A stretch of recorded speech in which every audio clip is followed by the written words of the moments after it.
জয় শ্রীরাম। ভগবান বিষ্ণুর অবতার হলেন শ্রীরামচন্দ্র। ত্রেতা যুগের অযোধ্যার রাজা দশরথ ও তার প্রথম স্ত্রী রানী কৌশল্যার গর্ভে চৈত্র মাসের শুক্লপক্ষের নবমী তিথিতে পৃথিবীতে জন্মগ্রহণ করেন।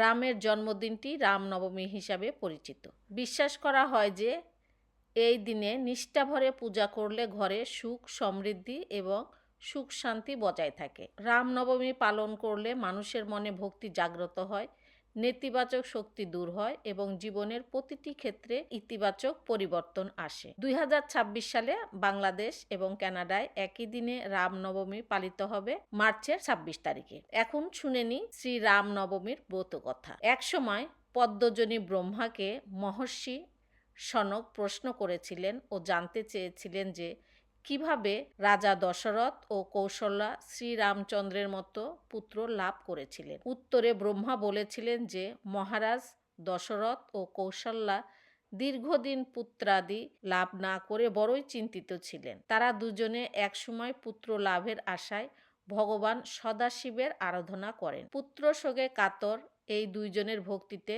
ভগবান সদাশিব খুব সন্তুষ্ট হয়েছিলেন এবং তাদের কাছে এসে তাদের কি কামনা তা জানতে চেয়েছিলেন। উত্তরে তারা দুজন বলেছিলেন যে কি করলে তারা পুত্র লাভ করতে পারবেন তার উপায় জানতে। এই কথা শুনে ভগবান সদাশিব বললেন যে তারা যদি পুত্রেষ্টি যজ্ঞ করে তাহলে স্বয়ং নারায়ণকে সন্তান হিসাবে পাবেন।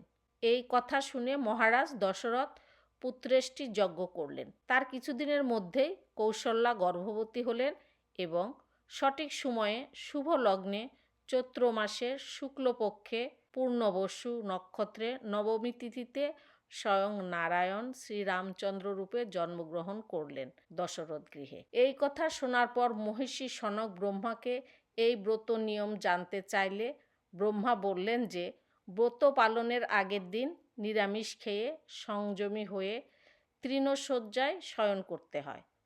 পরদিন সকালে উঠে স্নান করে শুদ্ধ আচারে সংকল্প করে প্রথমে কৌশল্যা, তারপর দশরথ ও পরে রামচন্দ্রের পূজা করতে হয়। পাদ্য অর্ঘ্য দিয়ে পূজা করে পুষ্পাঞ্জলি দিয়ে সেদিন অষ্টম প্রহরে অষ্টবিধ পূজা করতে হয় এবং ব্রত কথা শুনে রাত্রি অতিবাহিত করতে হয়। আবার পরের দিন সকালে স্নান করে বিধিমতো শ্রীরামচন্দ্রের পূজা করতে হয় এবং ব্রাহ্মণকে দক্ষিণা দিয়ে খাওয়াতে হয়। তারপর নিজে পারণ করে ব্রত শেষ করতে হয়। এই ব্রত কথা শুনলে রোগী রোগমুক্ত হয়, দরিদ্র ধনবান এবং পুত্রহীনা পুত্রবতী হয়। ওই শ্রী রামনবমীর দিন রামচন্দ্রকে প্রণাম করে যে কোনো কাজ করলে সুফল মেলে।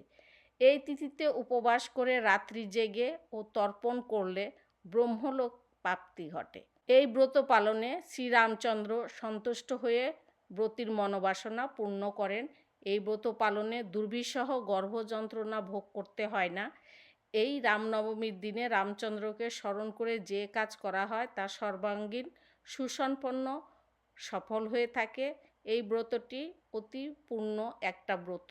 এই ব্রত পালন মহাপুণ্যে হয়। শ্রী রামনবমীর ব্রত কথা সম্পূর্ণ। রামচন্দ্র সবার মঙ্গল করুন। জয় শ্রীরাম।